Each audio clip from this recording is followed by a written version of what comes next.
আমি সুস্মিতা।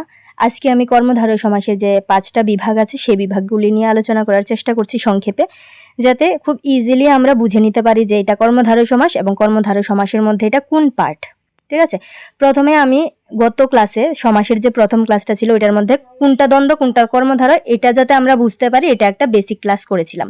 আজকে আমার সমাসের সেকেন্ড ক্লাস, এবং সেকেন্ড ক্লাসে আমি চেষ্টা করব কর্মধারয় সমাসের 2টা পার্ট নিয়ে আলোচনা করার, এবং পরের ক্লাসে আমি পরের 3টা নিয়ে আলোচনা করব। তো আজকে আমরা প্রথমত জেনে নিচ্ছি যে কর্মধারয় সমাস 5 প্রকার। 5 প্রকার কর্মধারয় সমাস: সাধারণ কর্মধারয় সমাস, মধ্যপদলোপী কর্মধারয় সমাস, উপমান কর্মধারয় সমাস, উপমিত কর্মধারয় সমাস এবং রূপক কর্মধারয় সমাস। ঠিক আছে, এই হচ্ছে আমাদের সমাসের 5টা পার্ট। এবার আমরা গত ক্লাসে বলেছিলাম যে কর্মধারয় সমাস কোনটা হয় যখন আমরা 2টা পদ দ্বারা একটা ব্যক্তিকে বোঝাই।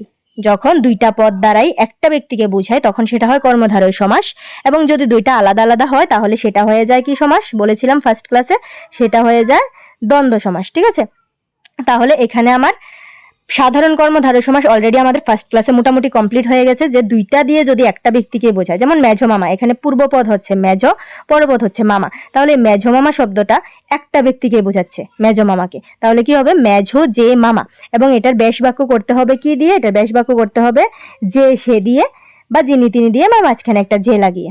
ঠিক আছে, তাহলে আমাদের এখানে কি হলো, তাহলে মেজো মামা হলো মেজো যে মামা, গণ্যমান্য হলো যিনি, গণ্য তিনি মান্য, বেগুন পোড়া হলো পোড়া যে বেগুন। এরকম আরো অনেক এক্সাম্পল আছে যেগুলি হলো আমাদের সাধারণ কর্মধারয় সমাস। তাহলে আমাদের ফার্স্ট ক্লাসের সাথে সাধারণ কর্মধারয় সমাসটা মিলে গেছে, তাহলে এই গেল আমাদের সাধারণ কর্মধারয় সমাস। এবার চলো আমাদের সেকেন্ড যে পার্ট আছে মধ্যপদলোপী কর্মধারয় সমাস। মধ্যপদলোপী মানে হলো যে মাঝখানের পদ লোপ পাবে। ঠিক আছে, এই যে দেখো প্রথম বৈশিষ্ট্যটা, শব্দের মধ্যস্থিত ব্যাখ্যানমূলক পদ লোপ পাবে। এবার এই শব্দের মধ্যস্থিত পদগুলি কি কি হতে পারে? আশ্রিত, মিশ্রিত, পালিত, খচিত, অধিক, নামক, চিহ্নিত, রক্ষার্থে, শরণার্থে, বিষয়ক, সঞ্চয়কারী, সংগ্রহকারীর জন্য, এই শব্দগুলি যদি থাকে মাঝখানে, তাহলে ব্যাস বাক্যের মধ্যে যদি এই শব্দগুলি থাকে তাহলে ওই যে সমস্ত পদ আছে আমাদের, এই সমস্ত পদের থেকে এই পদগুলি লোপ পেয়ে যাবে। ঠিক আছে, আর যদি ওরা তোমাকে সমস্ত পদ দিয়ে দেয়, তোমাকে ব্যাস বাক্য করতে বলে, তখনই হবে এই 2 নম্বর বৈশিষ্ট্যটা, যে শব্দের মধ্যে নতুন একটা পদ এসে যুক্ত হয়ে প্রথম আর শেষ পদের সাথে সম্পর্ক সৃষ্টি করে। এটার কি, এটার মানে হলো এই যে যেমন দেখো এখানে তোমাকে যদি পরীক্ষাতে দিয়ে দেয় দোয়েল পাখি।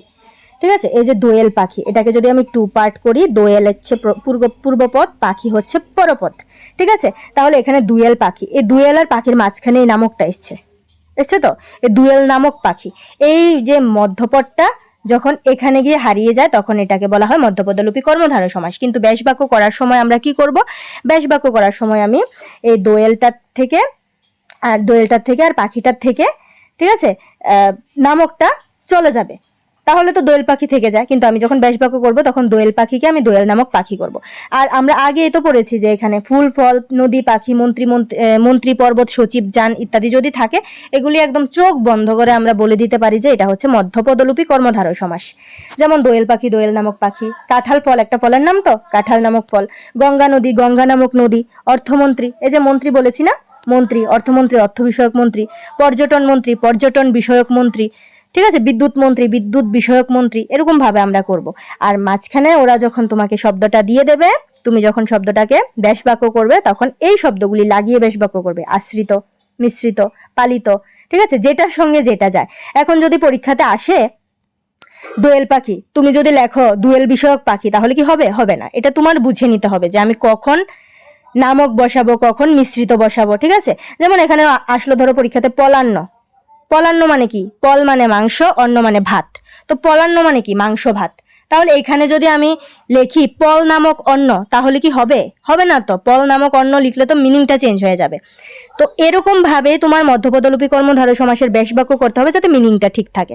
ঠিক আছে, এবং এটার জন্য তোমার এই যে শব্দগুলি আছে, আশ্রিত, মিশ্রিত, পালিত, খচিত, অধিক, নামক, চিহ্নিত, রক্ষার্থে, শরণার্থে, বিষয়ক, সঞ্চয়কারী, সংগ্রহকারীর জন্য, এই শব্দগুলিকে তুমি মুখস্থ করে নেবে।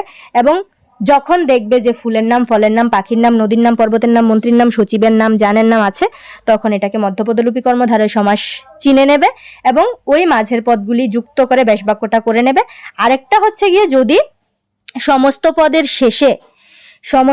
শেষে যদি এই শব্দগুলি থাকে, এই শব্দগুলি যদি থাকে, এবার এটা কি, এটা হচ্ছে সমস্ত পদের শেষে যেমন পত্র, প্রেমপত্র, দুইটা পার্ট করলে একটা হচ্ছে প্রেম, একটা হচ্ছে পত্র। তো শেষে পত্র আছে, এই যে পত্র আছে, ঠিক আছে। অন্ন, তন্ত্র, ধ্বনি, চিহ্ন এই শব্দগুলি যদি সমস্ত পদের শেষে থাকে তাহলে আমরা একে ধরে নেব কি পদ? মধ্যপদলোপী কর্মধারয় সমাস, ঠিক আছে। তাহলে এখানে হচ্ছে প্রেমপত্র, প্রেমের জন্য পত্র, পলান্ন, পল মিশ্রিত অন্ন, জীবন বীমা, জীবনের জন্য বীমা, রামায়ণ শাস্ত্র, রামায়ণ বিষয়ক শাস্ত্র, শুভেচ্ছা পত্র, শুভেচ্ছার জন্য পত্র, ঠিক আছে। তা এগুলি হলো আমাদের মধ্যপদলোপী কর্মধারয় সমাসের বিশ্লেষণটা। তো কেমন লাগলো তোমাদের ক্লাসটা, বুঝেছো কিনা সেটা আমাকে জানাবে। আর আমি যতটুকু জানি বা আমি যতটুকু বুঝেছি আমার স্যারদের কাছ থেকে সেটাই আমি তোমাদের সাথে শেয়ার করেছি। আশা করি তোমাদের ভালো লেগেছে সকলের, এবং প্রত্যেকটা বিষয় আমি নিজে যা বুঝেছি প্রত্যেকটা আমি তোমাদেরকে দেওয়ার চেষ্টা করেছি। তো তোমাদের যদি ভালো লাগে অবশ্যই আমাকে জানাবে, এবং তোমরা যদি চাও যে আমি বাকি 3টা উপমান, উপমিত এবং রূপক কর্মধারয়ের ক্লাসটাও করি তাহলে অবশ্যই আমাকে কমেন্ট করে জানাবে। তাহলে আমি তোমাদের কমেন্ট দেখে উৎসাহিত হয়ে আমি ভিডিও বানাতে আরও আগ্রহী হব আর কি। তো আজকের জন্য এতটুকুই, টাটা। সাধারণ কর্মধারা এবং মধ্যপদলোপী কর্মধারা তোমাদের ক্লিয়ার হয়েছে কিনা আমাকে জানাবে। এই নিয়ে আজকে সহ আমার 2টা সমাসের ক্লাস কমপ্লিট হলো। একটা হলো ফার্স্ট ক্লাসে করেছি আমি দ্বন্দ্ব আর কর্মধারয় কীভাবে চিনব সেটা, আর আজকে আমি কর্মধারয়ের 5টা পার্টের মধ্যে 2টা পার্ট আলোচনা করেছি। আর তোমরা যদি বলো তাহলে আমি সমাসের ক্লাস কন্টিনিউ চালিয়ে যাব। Thank you.